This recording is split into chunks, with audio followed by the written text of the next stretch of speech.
Hi, my name is Anthony Davison, and this is FED 503, Spring 2015.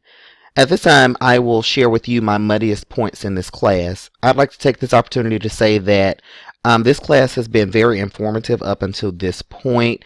I have thoroughly enjoyed being e-mates with each and every one of you and reading your posts from week to week and watching us grow as we have thus far.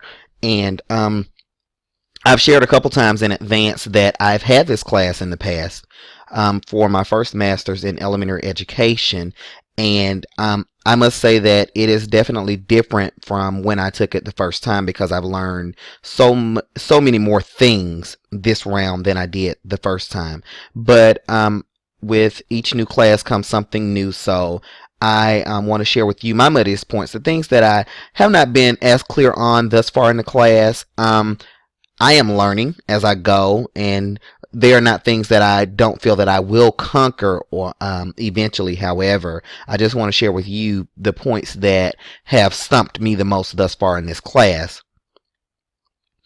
Muddiest point number one was the review of literature. Again, I've had this class in the past, and I've had a couple other classes where I've had to review literature, and it always tends to get me simply because it's there are several different pieces of information that you're trying to pull together, and in an effort to do so, making sure that you're giving everyone credit for what they've had to say based on the particular subject that you've chosen to go with.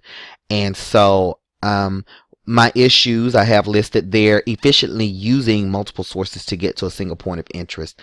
I have toggled back and forth with the idea of possibly pursuing a doctorate, so I know this is something that I need to conquer, and I have worked thoroughly to make sure that I am moving in the direction of conquering that. Also, finding sources to support less researched topics that I find interesting. Often I will find a topic interesting, and it's my thought that maybe others don't find it as interesting simply because I can't find as many resources, or shall I say sources, to support what it is that I am interested in doing. So it lets me know, I guess, that in some areas it's areas of research that probably would be better for me to pursue when I look to possibly get a doctorate, because it would be groundbreaking in some instances. And another issue that I have is deciding which sources to use when there's a multitude. There have been times that I've chosen a topic and there is a multitude of sources, and it's my all I can do to make sure that I'm only using those pertinent sources, that I'm not going overboard, and that I'm using the right sources, making sure that I'm doing that. My second muddiest point is descriptive statistics. Statistics have always scared me because I've listened to other people talk about statistics and what they've had to go through with it. So I haven't had a lot of interaction with it, though I know that eventually I will. But my issues come along with converting the data, whether numerically or categorically, and grouping the data efficiently into subgroups, making sure that I'm placing them properly, and understanding frequency as it relates to statistics. I understand frequency, but knowing the frequency of each variable, it's something that I will conquer again eventually. I just have not yet. So if you have some helpful tips on that, anybody, I would love to hear them.